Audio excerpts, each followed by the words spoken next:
구독, 좋아요 눌러주세요. 시청자 여러분 안녕하십니까? 비즈니스 투데이 고유경입니다. 11월 28일 목요일 오늘의 주요 뉴스 전해드립니다. 첫 소식입니다. LG가 부회장단 세대 교체를 단행하며 후속 임원 인사에도 관심이 쏠리고 있습니다. 구광모 회장이 안전속 혁신 전략을 택했다는 분석입니다. LG그룹은 오늘 오후 LG전자와 화학, 디스플레이 등 주요 계열사 이사회를 열고 임원 인사를 의결했습니다.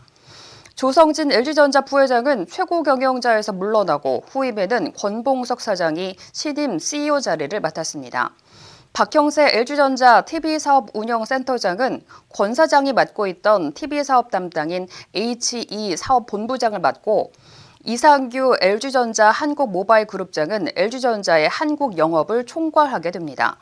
재계 관계자는 LG그룹은 주력 계열사의 부진 등으로 그룹 전반적으로 위기감이 높아지고 있다며 사장급 동반 퇴진 등 후속 인사폭이 커질 것이라고 전망했습니다.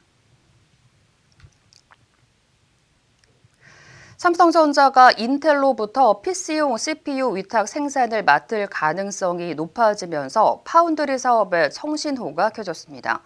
28일 업계에 따르면 인텔은 최근 PC용 CPU 공급 부족 현상이 심각해짐에 따라 위탁 생산을 결정하고 글로벌 파운드리 업체와 협력을 확대하고 있습니다. 세계 파운드리 업체 가운데 인텔의 CPU 위탁 생산할 수 있는 곳은 세계 1위인 대만의 TSMC와 2위인 삼성전자, 3위인 글로벌 파운드리 등입니다. 업계에서는 인텔이 하반기에 CPU 생산량을 두 자릿수로 늘렸지만 여전히 공급이 지연됨에 따라 삼성전자와 CPU 위탁 생산을 서두른 것으로 보고 있습니다. 업계 관계자는 TSMC의 생산 능력 부족에 따른 낙수 효과가 기대된다며 내년에 퀄컴에 이어 인텔 칩 외주 가능성이 확대될 것이라고 분석했습니다. 삼성전자가 업계 최초로 퀀텀닷 소재의 한계를 극복하며 자발광 QLED 디스플레이의 상용화 가능성을 열었다고 밝혔습니다. 삼성전자는 이번 연구를 통해 자발광 QLED 소자의 발광 효율과 사용 시간을 크게 향상시켰다고 설명했습니다. 특히 빛 손실 개선을 위해 퀀텀닷 입자의 발광 부분인 코어의 표면 산화를 억제하고 코어 주위에 둘러싼 쉘의 두께를 증가시켜 에너지 손실을 최소화했습니다. 장은주 삼성전자 종합기술연구원은 삼성의 독자적인 핵심 소재 기술로 차세대 디스플레이 상용화 가능성을 보여주었다며 앞으로 새로운 구조의 퀀텀닷을 활용한 친환경 디스플레이의 개발 범위가 확대되기를 기대한다고 말했습니다. 현대글로비스가 중국의 중고차와 자동차 해운 사업 관련한 합자 회사를 세우고 사업 확대에 나서고 있습니다. 현대글로비스는 28일 서울 역삼동 본사에서 중국 최대 민영 자동차 판매 물류 그룹인 창지우와 합자 회사를 세우는 계약을 체결했습니다. 창지우 자동차는 중국 전역의 75개 지점을 통해 13개의 완성차 브랜드를 유통하고 있으며 현대글로비스는 창지우 자동차의 신차 영업망을 이용해 2024년까지 5년간 중고차 7만여 대를 유통할 계획입니다. 중국 자동차 유통협회에 따르면 지난해 중국의 중고차 판매량은 1,382만 대로 매년 15% 성장해 2023년엔 신차 시장을 추월할 것으로 전망됩니다.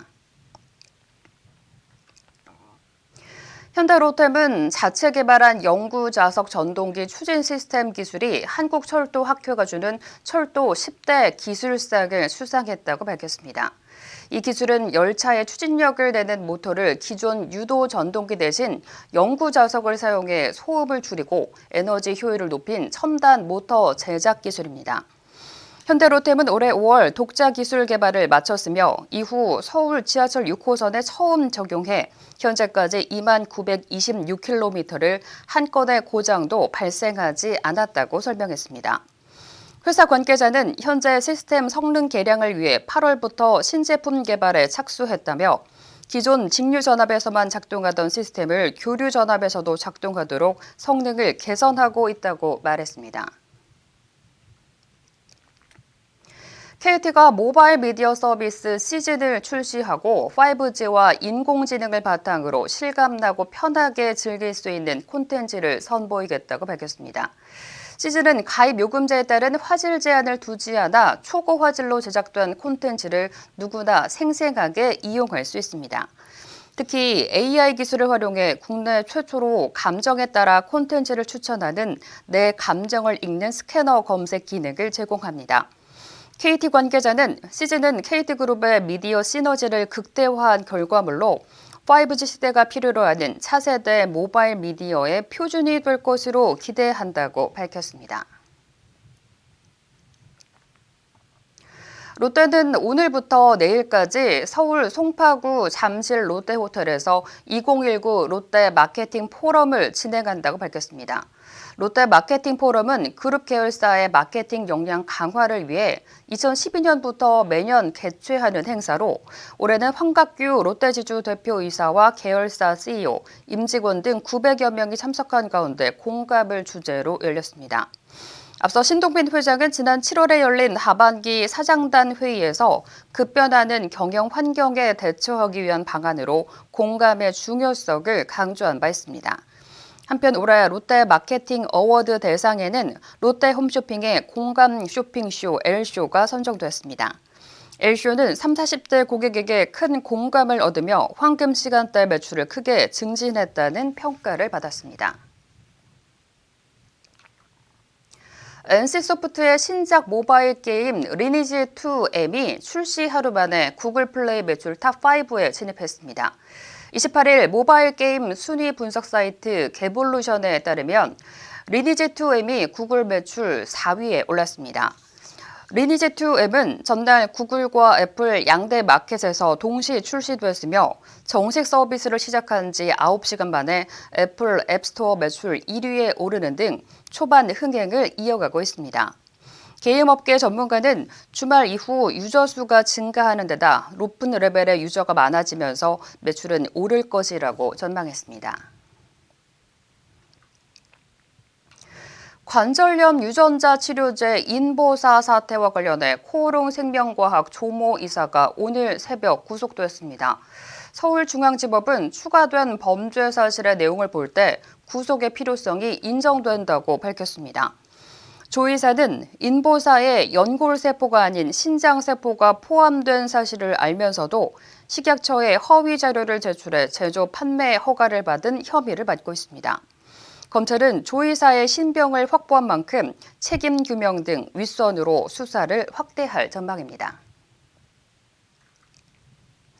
이상으로 오늘 비즈니스 투데이를 마칩니다. 시청해주신 여러분 감사합니다.